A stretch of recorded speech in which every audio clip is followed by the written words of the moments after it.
Hey there, StarCraft fans! It's Falcon Paladin coming at ya with yet another edition of StarCraft 2, Legacy of the Void.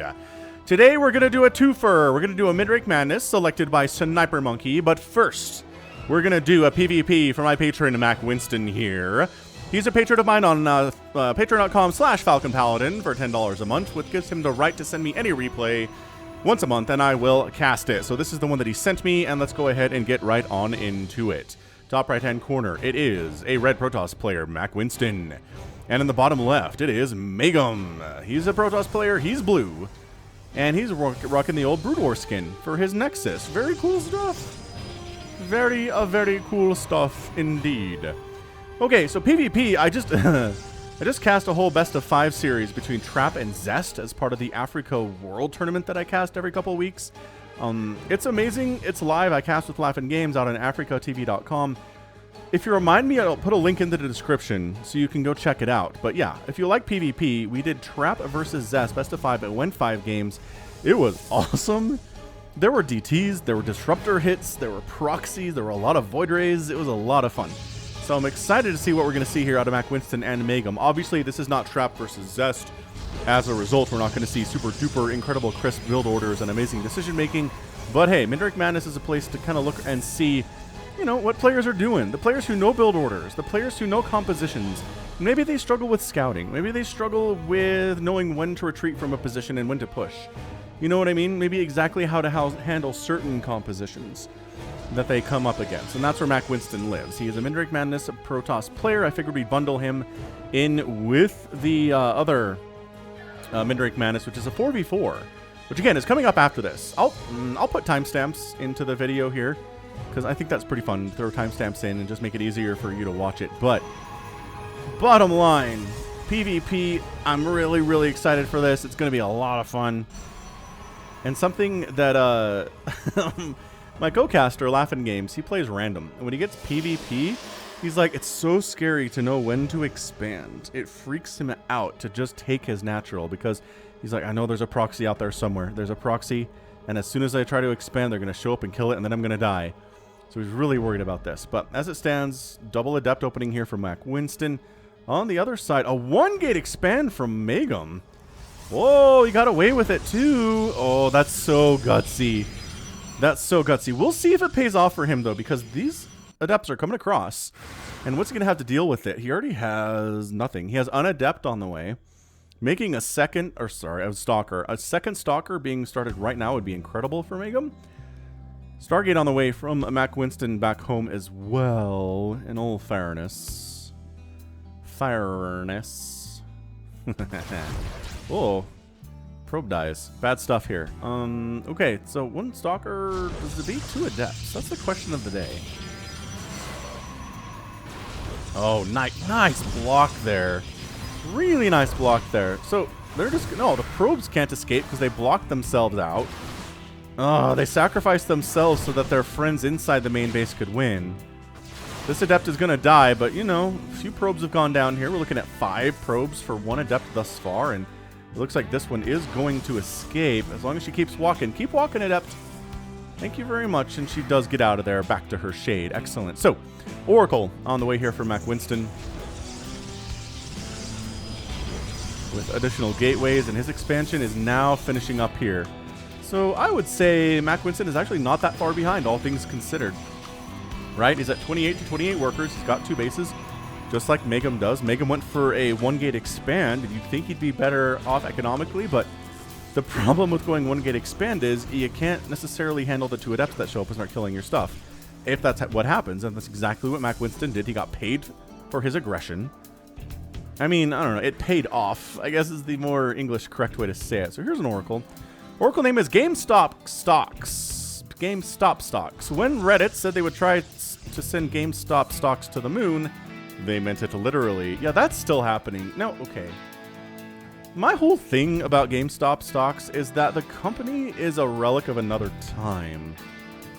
I don't know what value they have in the future, and I understand that this is a principled stand against Wall Street that was over-leveraging and trying to kill GameStop before its natural death, which is frustrating.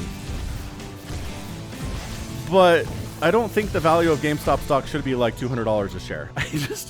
I could be wrong, you know, I could be, you know, I could have an entirely incorrect idea about this, as the Oracle does get 7 kills. To the moon with you indeed.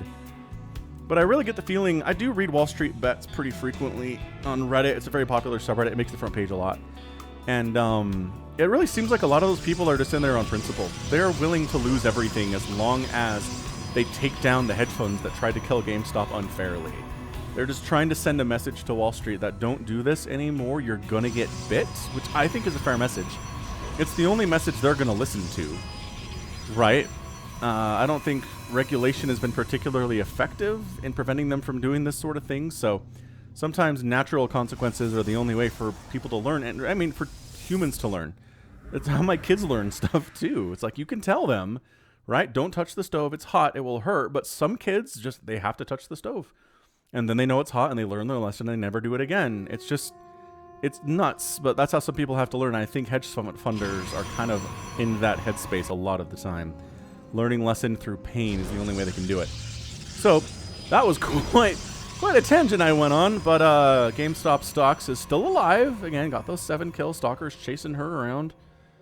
More stalkers in the natural base to defend, and it's a lot of stalkers from Megum, honestly. This might be a bit early on the third base for MackWinston, but Megum's third base is on the way too, so it's cool. Stalker count is 8 to 1, which is a problem. And Mack's honestly going for Void Rays, which we like Void Rays if they have good numbers on the stalkers, because they do bonus damage to them with the prismatic alignment, but stalkers are so good versus Void Rays.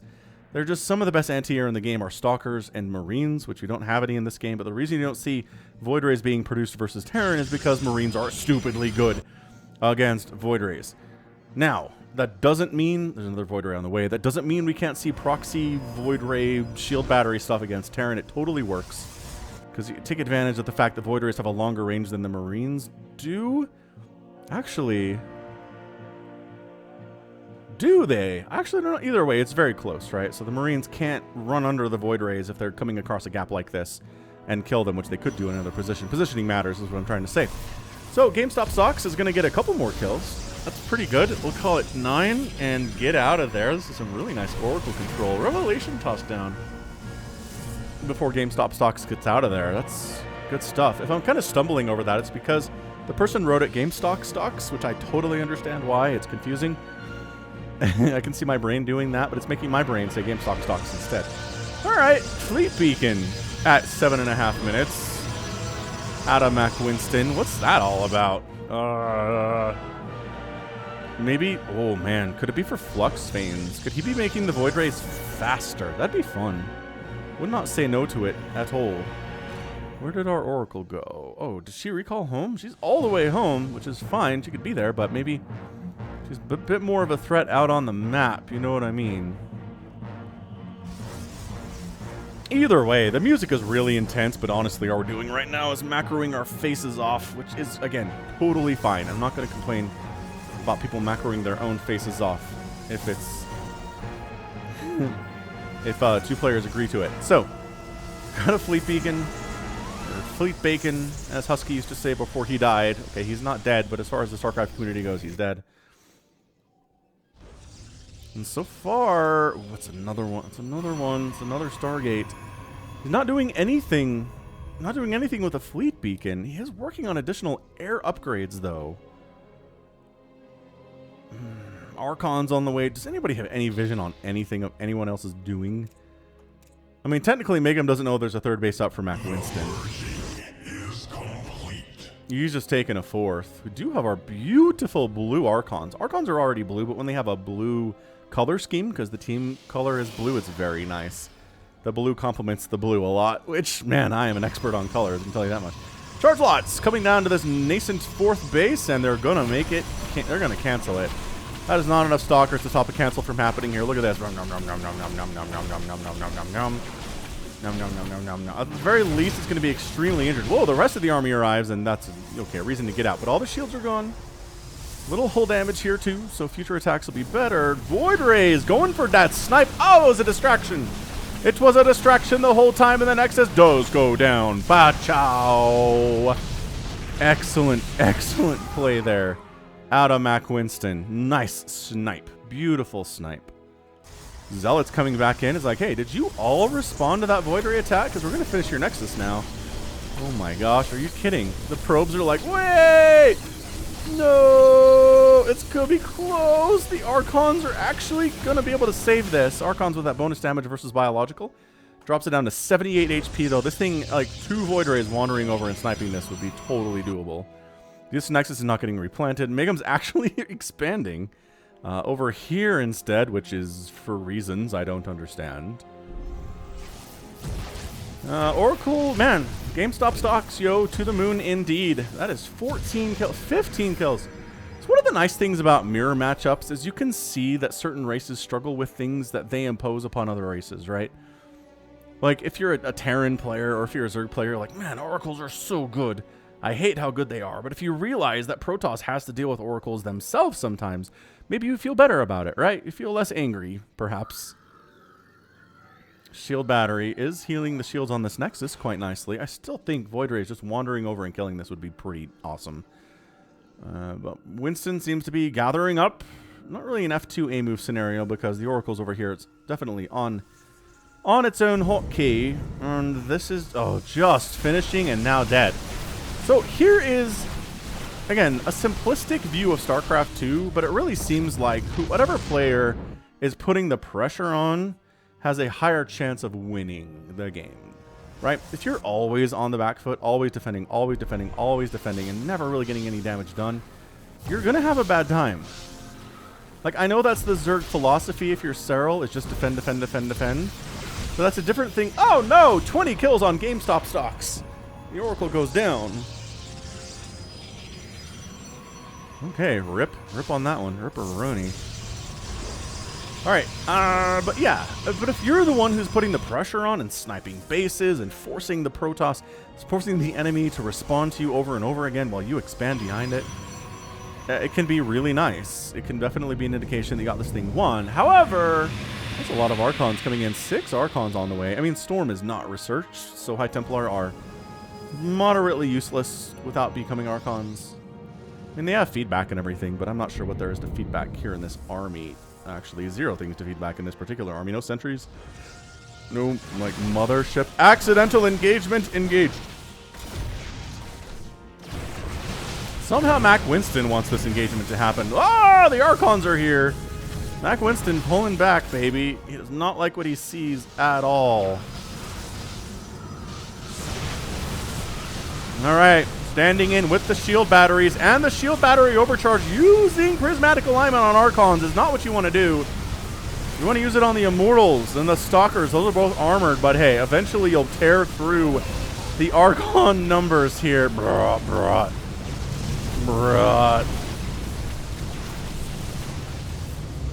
And that went pretty well for MackWinston, I would say.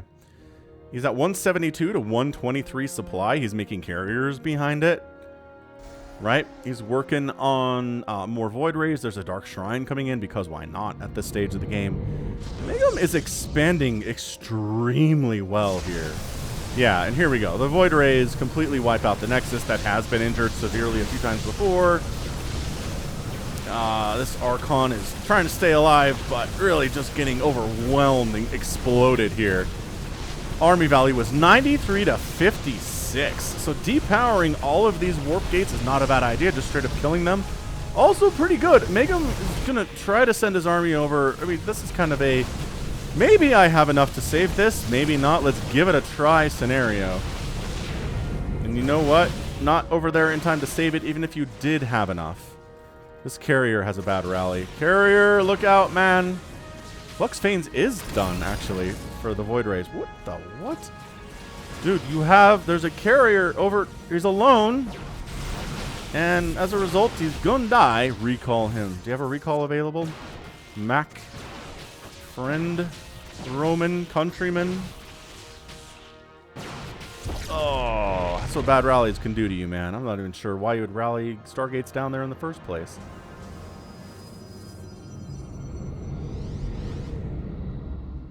Oh, the Void Rays are so zippy. They're so fast. There's so many Void Rays. Look at this. It's 13 Void Rays. Okay, it's not like a million, but still 14,000 resources lost for Megum, 6,900 lost for MackWinston. Megum is incredibly resilient, y'all. Look at him replanting the base that just died. He still got the bottom right base. He's replaced the other one that died, and he's expanding on the left side as well. He expanded here a while ago. I mean, this is... Megum is a cockroach. He's a bit hard to keep down, it turns out. He's trying to rebuild some of his production, which that does hurt. Losing all of the Stargates was a problem. The Void Rays are... Look how fast they are inside speed zones here on Jagannatha. I did not say the map name to start this.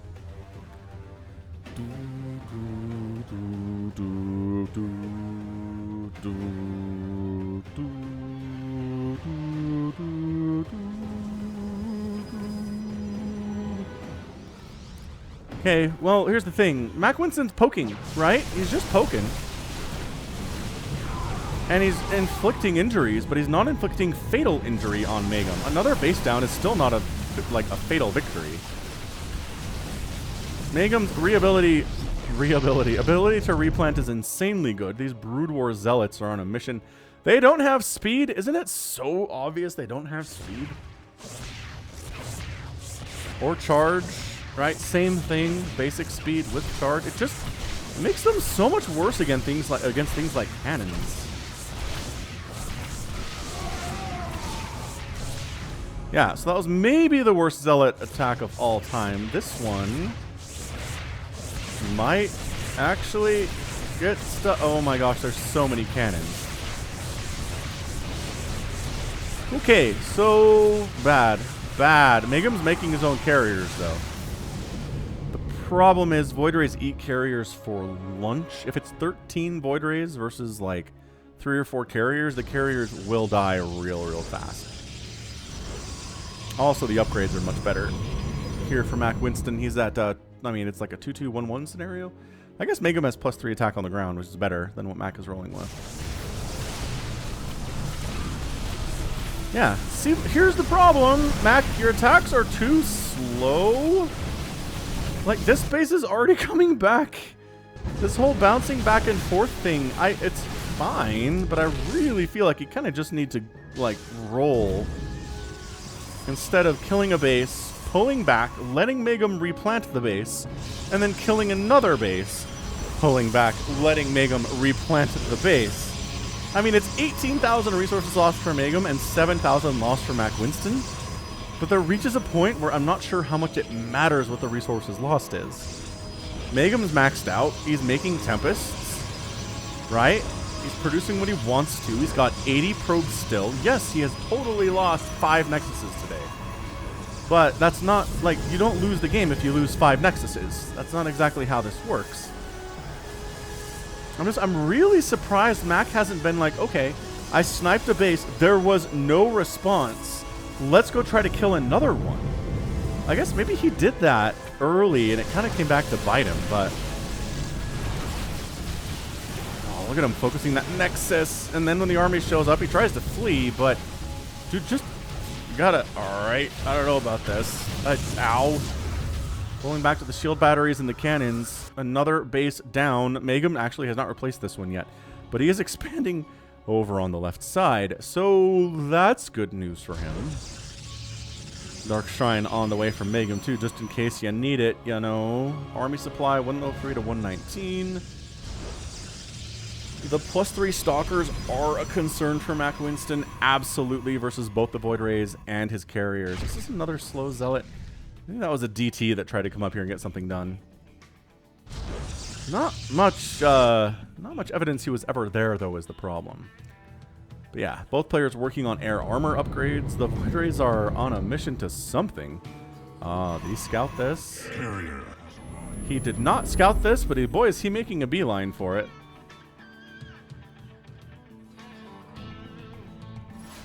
I guess this was a, I don't have any vision there. Let's check it scenario. Yeah, these little Zealot run-bys for Megum, don't do them, man. Especially if you don't have speed. He keeps recalling his probes out. Okay, this is a weird game because 7 Nexuses have died and only 45 probes have gone down. That's an incredibly low number for the number of bases that have died. Also, Megum steadfastly refusing to get charged for his zealots while continuing to send them out on attacks is freaking me out. I don't like it at all.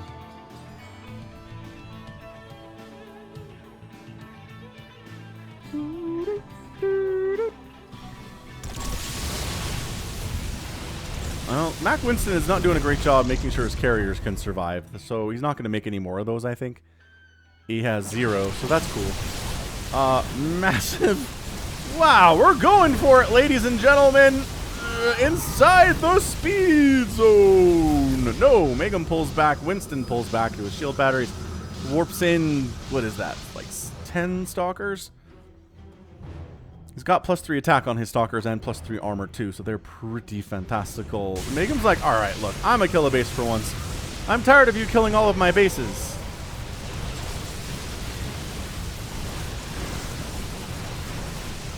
And we just have Abject Chaos here. I'm trying to watch the supply because it looks very close right now.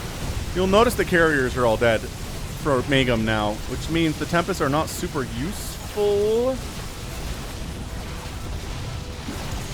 Yeah, MackWinston wins that thing. DT's down here actually hacking away at the ground forces, helping a lot. Yeah, DT's little MVPs here for MackWinston. Megam gets knocked all the way down to 45 army supply, but MackWinston's only at 51. And look at Megam, he's expanding again. He refuses to be dead. Mac lost all of his Void Rays. He's up to 19,000 resources lost. Megam's at 32,500 resources lost.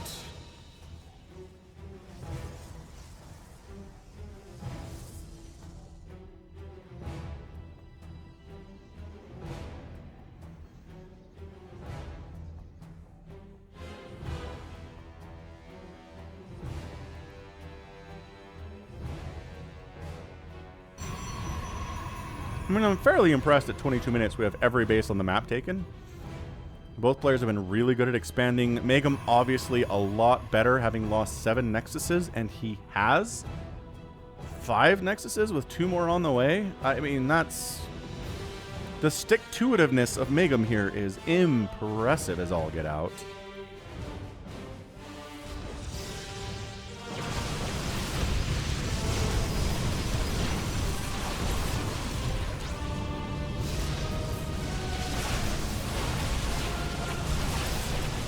Hey, look, another Nexus is dying. Holy Shermolian. On the other side, we have our slow zealots desperately trying to accomplish things, recognizing that's never going to happen. Their mothers don't, in fact, love them, and they're retreating from the battlefield in shame. They'll probably be forced to commit ritual suicide when they get home. I think that's what happens to zealots that retreat from battle, so they decided, all right, might as well go out in battle. They'll stick us into a stalker when we're dead. Better than, you know, not having a life after we die, I suppose. Oh my gosh, they might get a cannon. They got a cannon! That is the most I think a zealot attack has accomplished today for Megam. 113 to 77 army supply. MackWinston has a bigger gas bank, that's for sure. He's rebuilding his Void Ray count. Because, I mean, shoot, they've got +2 attack and +2 armor, so why not, right? MackWinston sends some zealots in to try to take down a base, and they retreat as well. And they're way, way faster than the zealots that don't have speed, so bye, guys. A lot of carriers from Megam, surprisingly. It's another dead Nexus, everybody.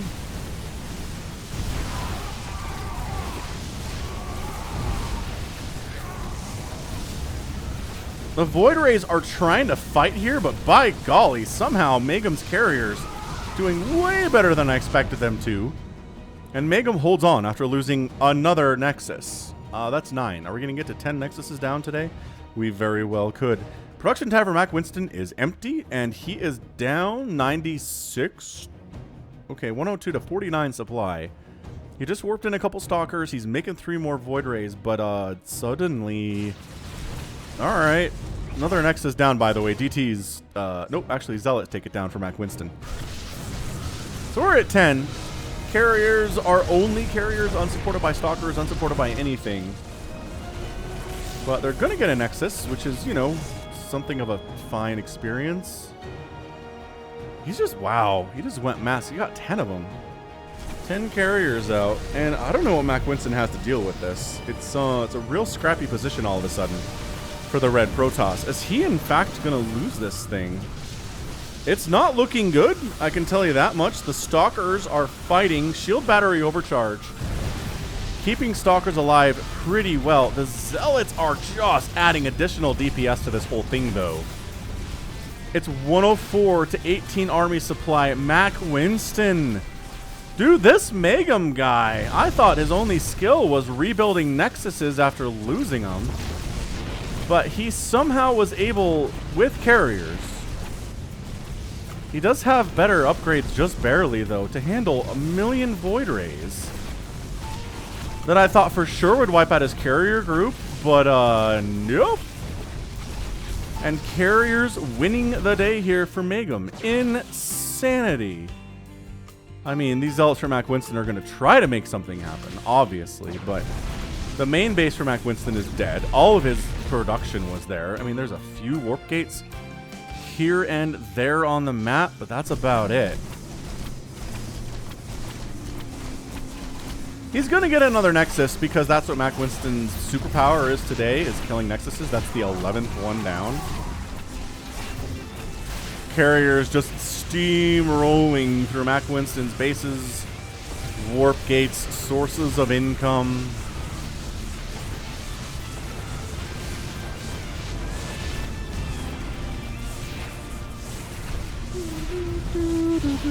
Yeah, I don't know, man. It's 18 to 92 army supply. Worker count. Ah, sorry. Stupid mouse. Come back.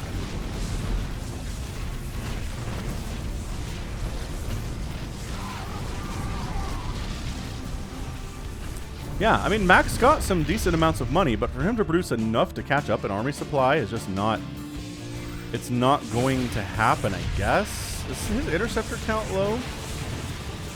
No, 68. That's pretty good. All right. Well, Stalkers can't really hit the bodies of the carriers here. It's a really bad angle for them. Terrible positioning. They did force a cancel on a Nexus, though. Mac unable to kind of put together the killing blow today, but by golly, did he kill a lot of bases for Megam.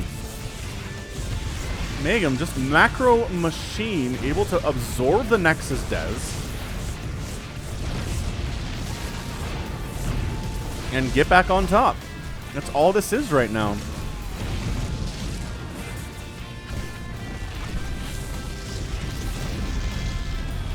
Yeah, every one of the top 4 bases for MackWinston are gone. MackWinston very proudly assassinating another Nexus today. This is 12th one, and he's canceled one, so we'll say 13.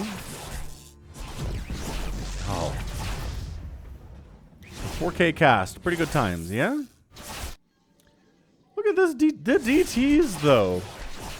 It's like MackWinston doesn't even necessarily care about winning the game at this point. All he's trying to do is make sure that Magus has no Nexuses at all, anywhere.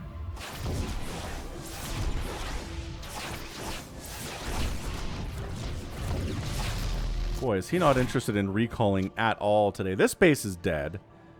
It's a lot of cannons up, and MackWinston is taking the bottom right. Is there...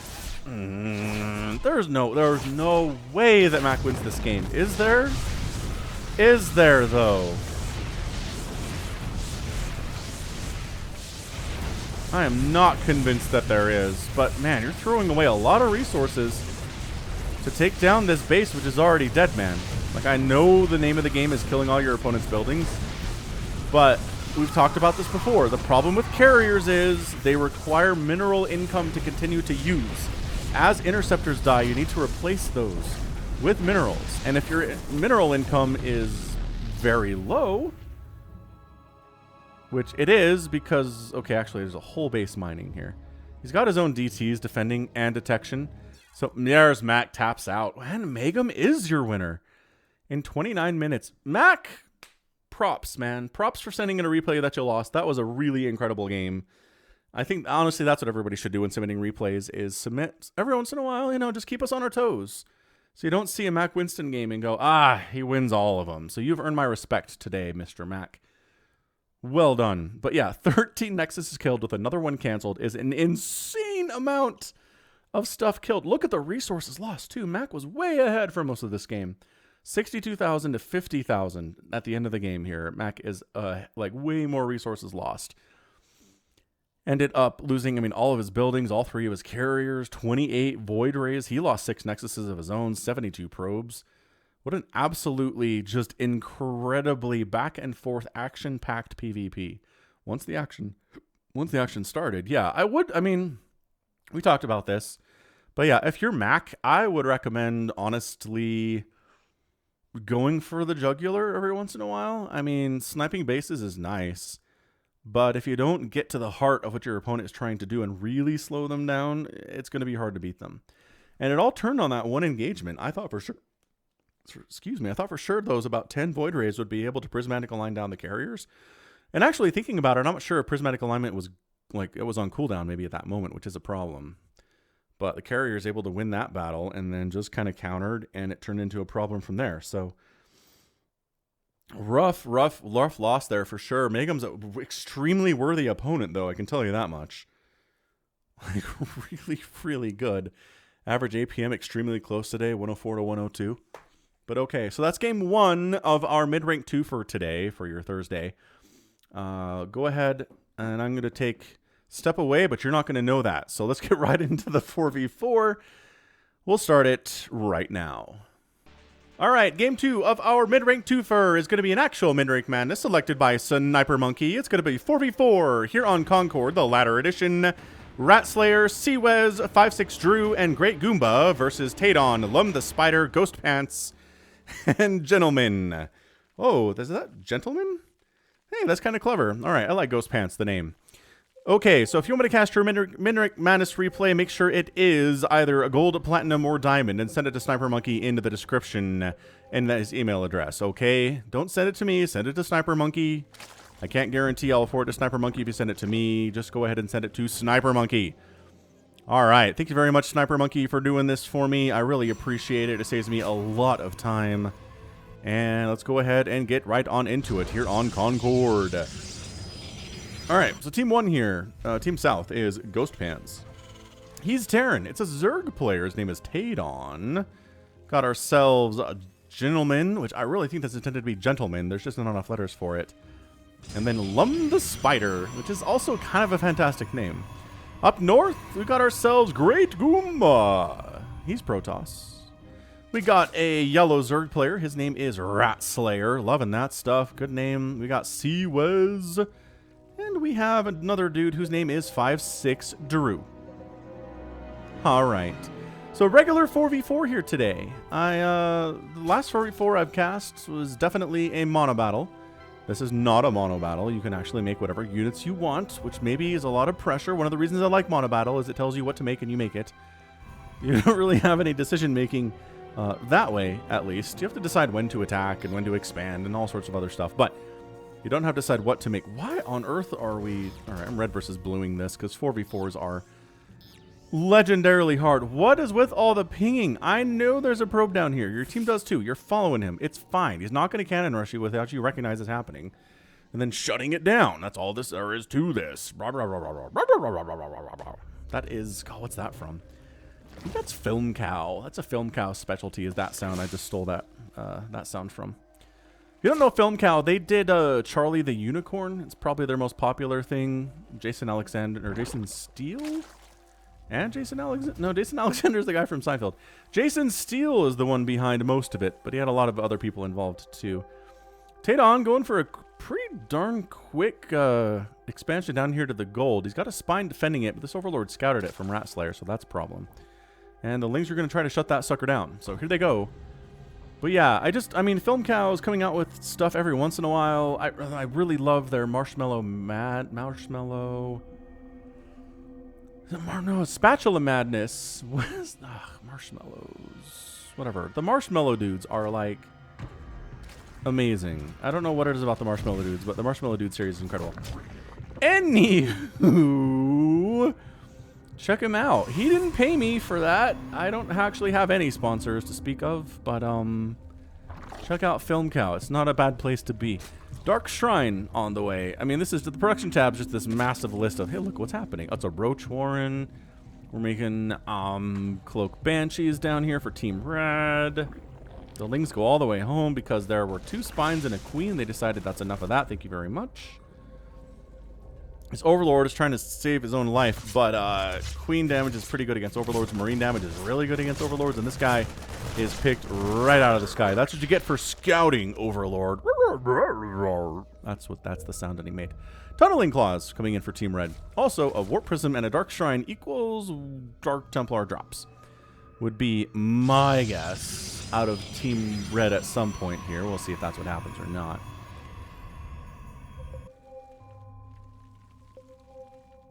But alright. Yeah, I just figured it's been a while since we've done a 4v4. And since that's one of the ones that Snipermonkey felt like was awesome, then this is what we're doing today. The chaos is going to be real, but I'm going to stare at this minimap until my eyes are bleeding. We're not going to miss stuff. Actually, wow, 2 players on Team Red are going Cloak Banshee. Hyperflight Rotor actually on the way for one of them. DT Blink for Team Red? I'm kind of rooting for Team Red because they're doing fun stuff. Sorry, Team Blue. Your production tab is a lot more boring, I gotta say. It's not your fault. Maybe it is. I don't know. This Ling run by, though, Banshee's like, wait a second. There's not a wall here at all.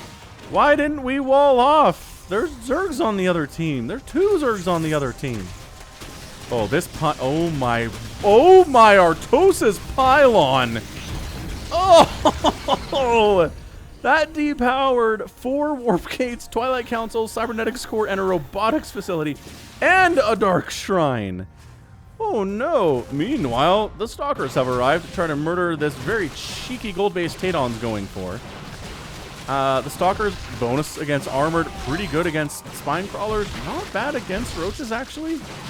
Like, really okay against Roaches. And then more Roaches coming in from Team Blue, so this base seems to be dead. There's a Ravager, but that's, you know, dodging that's not a problem. Are there? Oh my gosh, these Lings are obliterating Gentleman's Mineral line. Dude, what's your attention on right now, man? You can, alright. Gentleman is down to 4 SCVs, which is real bad. Okay, so yes, the base goes down. DT's here. However, from Lum the Spider, actually going to chase the army off. And Cloaked Banshees, cloaked invisible men, are going to chase off this army. After they got the hatch, which kind of totally sucks. Are these guys still doing this? Okay, these Lings finally get cleaned up, but seriously, Gentleman is at 7 SCVs right now. I don't know how he contributes anytime soon in the efforts to kill Team Blue. I really don't. The DTs are actually surprisingly fast. They're real squishy, though, and that's kind of the trade-off, is they're fast but squishy boys. Also, DT Blink is almost done. Tadon is up here with some of his Ravagers to assist the DTs. Is detection available by any stretch here from Team Blue? Not as it would seem at the moment, no. Okay, well, DTs are like, I guess we'll take down a hatch if you're going to leave it open to us. That's totally acceptable. Forward pylon from Team Blue is down 2. Alright, now detection arrives, and it was an Overseer. Nice job, Seawez, coming in with the detection to help save the day there. Excellent work. Meanwhile, the Banshees have arrived, taking the long way around, and they're going after the Zerg player. Because the Zerg has a Spore, but it's not really well placed. Actually, they've decided to completely ignore that base that has, again, basically no anti-air at all, and go for the one that has a Spore. But there are so many Banshees, it doesn't actually matter. So, alright, this totally sucks. Roach is coming in, just kind of default, recognizing that's a thing we need to worry about. Roach Ravager are going to get rid of Great Goombas that have to expand up here on Team Red. The Banshees, I really don't know why they, what's going on here. I guess ran out of cloak there for a minute. Dude, the hyperflight makes them look so cool when they're turning. So cool. Look at that Overseer, though. The Overseer's like, that got you. Oh, you're real fast. Hold on. Maybe you're actually going to escape, which is a little bit insane. But nope. Cannon finished it off. Only one Banshee makes it out. She has all of 4 kills, which is not bad. I'm not going to complain about it. Meanwhile, the offensive forces of Tadon get wrecked by Great Goomba and a Rat Slayer. On the other side, DTs are trying to make stuff happen in the land of there are cannons. So that's not good. Pick them up. Oh, they DT blinked to the low ground into cannons and died. That was still pretty cool. That was still pretty awesome, I gotta admit. DT blinking down a ramp? Ah, it's like they're like they're Reapers. Super rad. Super rad. I don't... Burrowed roaches are trying to do stuff, but... Okay, I get that you guys are all going for cloaky stuff, but eventually Team Blue's going to figure out that they just need detection, and they're going to be fine.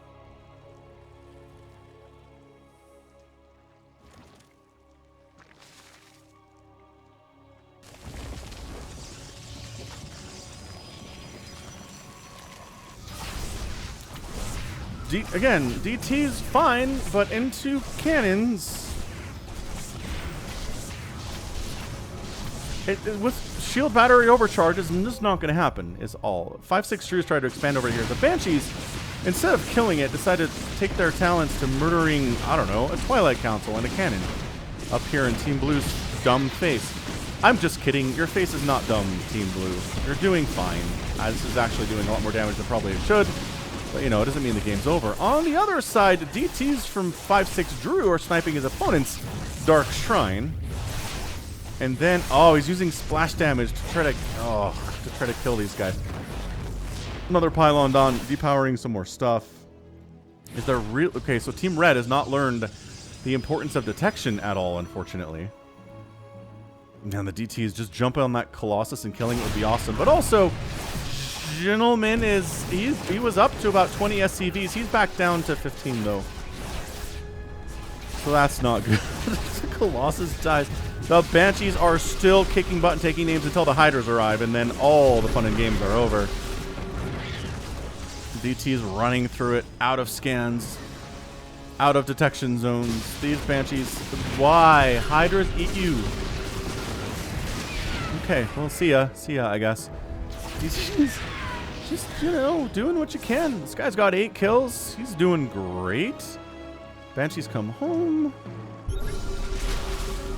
Alright, Roaches and a scan take care of the remaining DTs in Team South's base. This has been pretty chaotic, I gotta admit. Resources lost here have been, I want to say, fairly even. I don't want to do the math on this, but it feels like on a quick view of the numbers, that's what we're seeing here. Lurker upgrades coming in from Team Blue. That's specifically Seismic Spines that finished. And 7 Lurkers on the way. 10 Mutas coming in from Team Blue. Infestors on the way from Team Red. Okay, alright. Good stuff. Banshees! Away!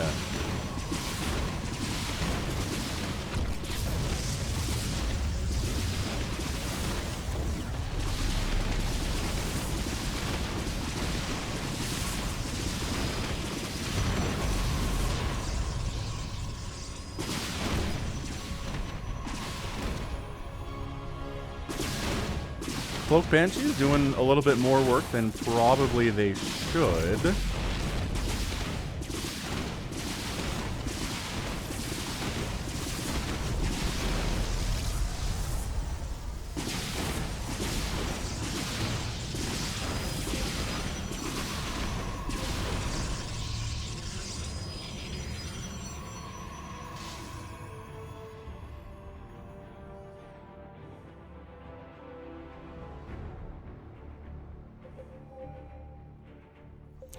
Ba-ba-boom, ba-ba-boom, ba-ba-boom. Big Roach Hydra attack coming up the left side here. Do they have detection?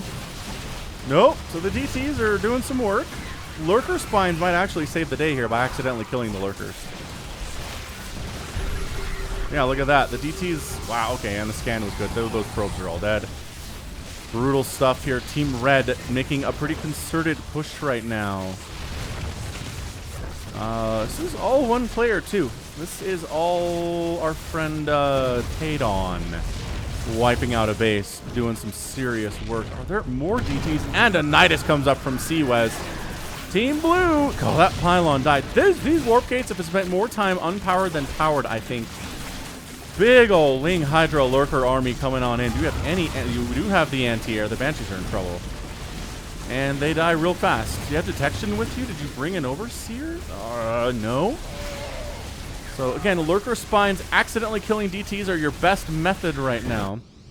Zerg Army gets cleaned up by a combination of Roaches from Rat Slayer as well as some Mutas from Rat Slayer and some, obviously, Dark Templar. So the DTs for Lum the Spider doing fine except for that splash damage on the Lurkers. It keeps murdering them. Lum the Spider has a Disruptor that's not going to get a shot off because, nope, too many Lurkers in the general area. The DTs are doing great for themselves. And taking spine hits, but also helping get rid of these Lurkers pretty effectively, so that's nice. Defensive Lurkers from Tadon are trying to assist here, not really working out that well. Blue Northern Dark Templar coming in to wipe out Tadon's attempt at expanding on the left side. He does cancel it. Good awareness, actually, from Tadon. Not too bad. Chaos is all I got to say for this. This has been a super chaotic 4v4. Really fun. Thanks for sending this in, whoever it was. Man. Disruptor with 0 kills and 2 HP. Not a great combination. Muta's getting out of there because there's a handful of Hydras, I guess, is the big concern. Still think you'll probably get a lot done with those Mutas, but alright. 5-6 Drew's base is fine. He is kind of rebuilding his main a little bit after the damage the Banshees did. The Mutas do end up finding Lum the Spider's main Nexus here. DT Blink coming in from Team Blue too. So again, the fun thing about team games is you can kind of do stuff you normally can't do in 1v1. Like if you just want to be the DT guy in a 4v4, you can get away with it a lot more than just going mass DT in a 1v1. Although, there was that guy, Steven, or Stefan, or whatever his name was. He sent me some replays back, in Legacy of the Void a long time ago, like 2015, 2016, I feel like, where he was going mass blink DT versus Terran and winning at the GM level, which was... It was some really impressive stuff. I've never really seen anybody do that kind of thing since. Meanwhile, Tadon is back. Tadon is scary, man. He's mean. He likes his Lurkers. He's got Hydras in here. He's got some slow Banelings just in case they're necessary against, you know, this mothership. Seems like a problem, but hit that like button if you're enjoying this 4K content today. 4K absolutely chaotic content today. So I remember when my CPU and my video card was not able to handle a legit 4v4 StarCraft 2 game. It would start to lag every once in a while. This is great. I am happy with my current processor and GPU situation for sure. Nope. Nope. We got Neural Parasite, Tadon. Fungals. The Fungal might actually be able to kill this mothership, which would be hilarious. Ghost Pants throwing out an I don't know what for other than DTs are killing a bunch of Lum the Spider stuff. Gentleman is just DTs wrecking everything again. The scan wears off, the turret's gone, and suddenly the DTs don't exist anymore. Another scan comes up. We're going Thors now for Ghost Pants. Yeah, this is honestly some insanity right now. I need to make my mouse cursor bigger at 4K. I feel like I can increase that. I get lost with it sometimes. My gosh, the DTs of 5-6 Drew are having the best time today. The continued scans are really a problem for them, though. So maybe not the best time. Yeah, I mean, look at this. Look at the supply. Lum the Spider's at 18. Ghost Pants is at 86. Nobody's at 100 supply, except for Seawez, who is... Where the heck is Seawez's ginormous army, and what is he making? Hold on a second. Seawez. Orange. Seawez. It's here. So it's this Nidus Hydra Lurker stuff. The mass Banshee situation for Gentleman is kind of getting insane right now. Little bit crazy. That's a lot of dead DTs for pretty much no gain at all. War Prism has to get out here. The Banshees can't do anything about it because they can't shoot up. You'd think they could, like, throw rocks out of their windows or something if they wanted to, but DT versus DT action. Coming in to Tadon's... Oh, blinking on that Queen. Sniping a hatch that's effectively mined out, pretty close to mined out anyway, but hey, we'll take a base down, why not? Muta, you don't have the anti-air, Tadon.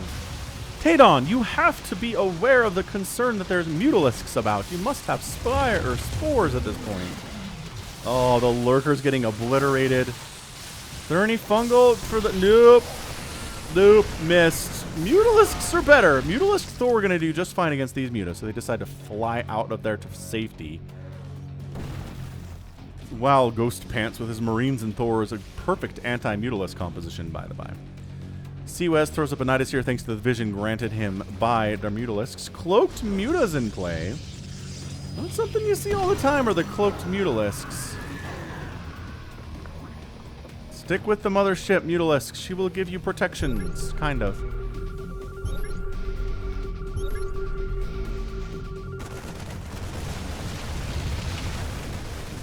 Team Red on an engagement like you've never seen before. A lot of Lurkers, a lot of Marines, a lot of Thors. The splash damage on the Mutas is a problem. A couple Hydras going down for virtually nothing is pretty good. Thor needs to be using its single target attack against that mothership, but also the splash damage attack against the Muta. So he's kind of stuck, I feel like. Not sure what to do for himself. Another Nexus bites the dust. Dun. Another one bites the dust. Seawez is here with a million Hydralisks. Ghost Pants fighting against Mass Lurker Hydra. Not going to go particularly well for you, my guy. Alright, so Team Red just gets surrounded and massacred here. D-Team Mothership double cloaking on these Zealot. Oh, rather, this Dark Templar. The Zealot gets single cloaking, it turns out.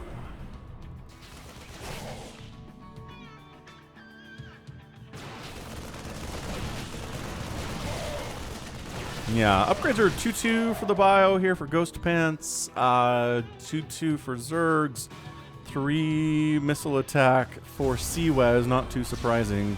Or maybe that's Rat Slayer that has that upgrade, but regardless, Flux Fiends is coming in for Lum the Spider.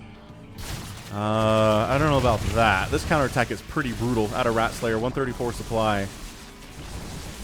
And suddenly... Wait, hold on. Is this Seawez or is this... This is Seawez. Okay.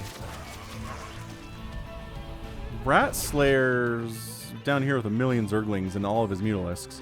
Fair enough, I guess. This is a super mega engagement. Looks like Blue's going to win this thing, though. The Banshees are a problem. Detection would be nice. Looks like Detection has arrived, and as a result, all the Banshees are going to die. Ghost Pants is in a lot of trouble. Lum the Spider's in a lot of trouble. Gentleman is in a lot of trouble. Like, everybody on Team Red is just hurting right now. Great Goomba and 5-6 Drew are not doing particularly well, but Rat Slayer and Seawez doing great. I don't know why you're making Void Rays against all of these Hydras and Mutalisks and Stalkers that Team Blue has, but this has been a jam-packed 4v4, and here we are in what feels like the final stages. Drone's going through a time warp to try to save the day. And that's it. Lum the Spider is gone.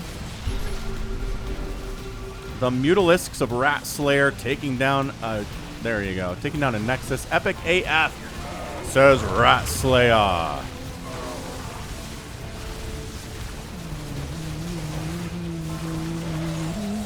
And that's it, man. I mean, Team South, Team Red, they all haven't officially tapped out, but Gentleman is gone.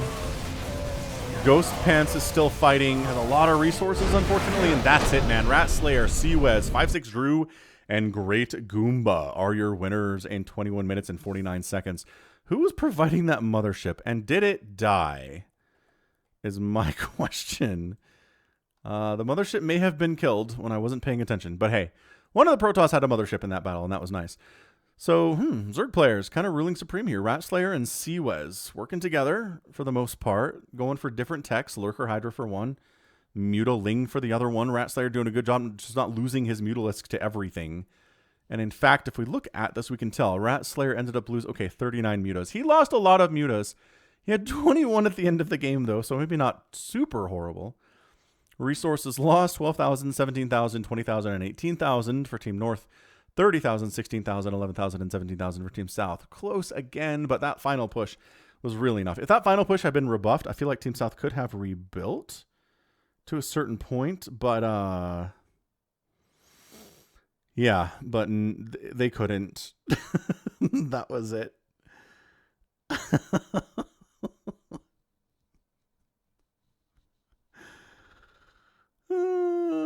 Absolutely amazing. All right. Well, that was a lot of fun. Nice job from Team North.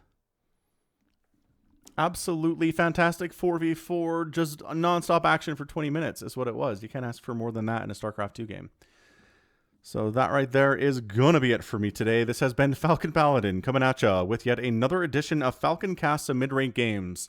2 of them for your Thursday. Go ahead, hit that like button, hit that subscribe if you like what you saw and what you heard today. You can also catch me on Twitter, Facebook, Patreon, and Twitch, all at /Falcon Paladin. And until next time, as always, thank you so much for watching, and you take care of yourself.